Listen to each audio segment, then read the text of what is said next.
In a world of war, pagan tribes, and the fading memory of empire, one man rose to forge a new Europe. He held a sword in one hand and the cross in the other. This is the story of Charlemagne, the emperor who fused power and faith to reshape a continent. Imagine the world in the 8th century. The mighty Roman Empire in the West was gone, a distant legend. In its place was a fractured landscape of competing kingdoms, tribal territories, and constant conflict.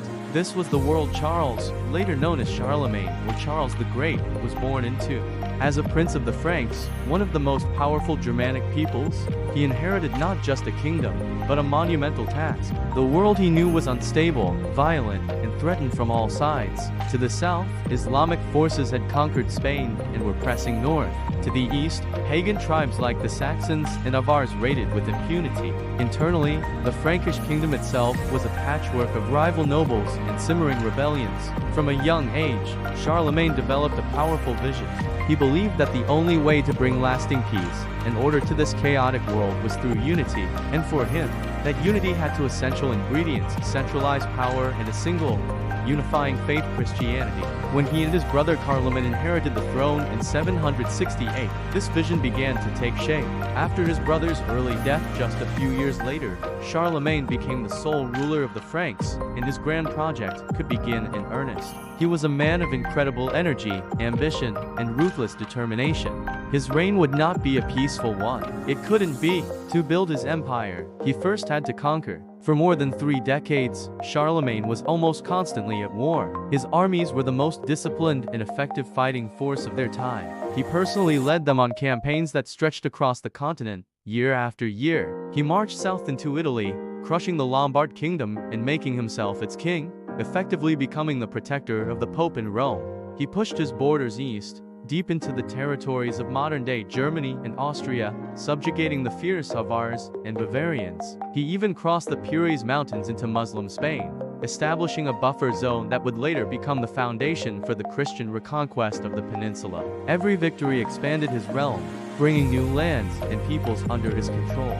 But these conquests were never just about land or treasure. For Charlemagne, military expansion and religious mission were one and the same. He saw himself as a soldier of Christ, and his wars were holy wars. He believed it was his sacred duty to defend and expand Christendom. This fusion of sword and cross was most brutally on display during the Saxon Wars, a brutal, 3-decade-long conflict.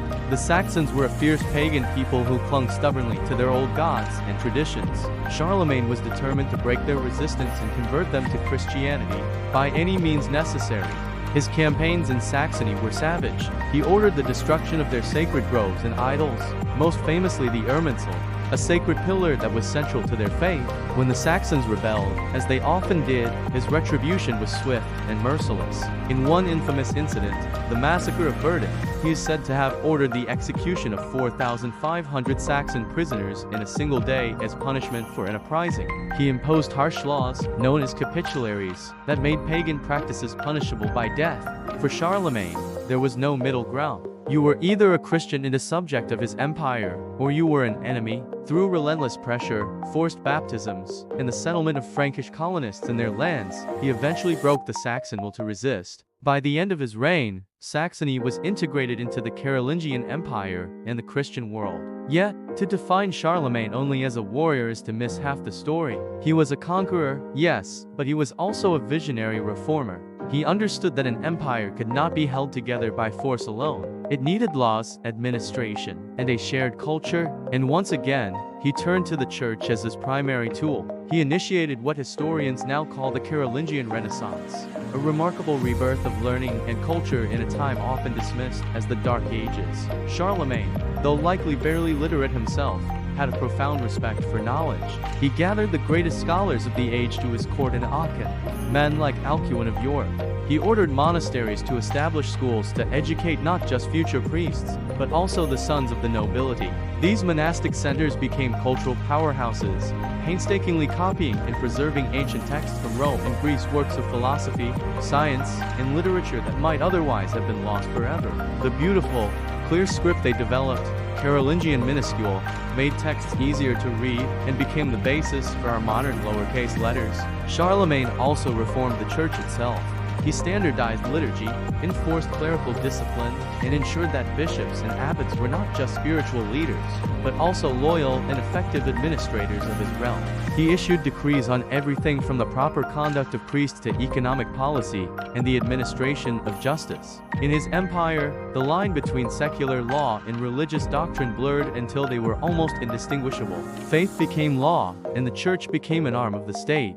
The culmination of his life's work, the ultimate symbol of his fusion of Roman, Germanic, and Christian traditions, came on Christmas Day in the year 800. While Charlemagne was kneeling in prayer at St. Peter's Basilica in Rome, Pope Leo III placed a crown on his head and proclaimed him Emperor of the Romans. This was a moment that sent shockwaves across the world. It was a direct challenge to the authority of the Byzantine Emperor in Constantinople, who also claimed the Roman title. More importantly, it revived the idea of a single, universal Christian empire in the West, an idea that had been dormant for over 300 years. This coronation forever bound the power of European kings to the authority of the Catholic Church. For the next 1,000 years, the concept of a Holy Roman Empire, a Christian state blessed by God and sanctioned by the Pope, would dominate European politics. Charlemagne ruled as emperor for another 14 years, a towering figure whose authority was unmatched.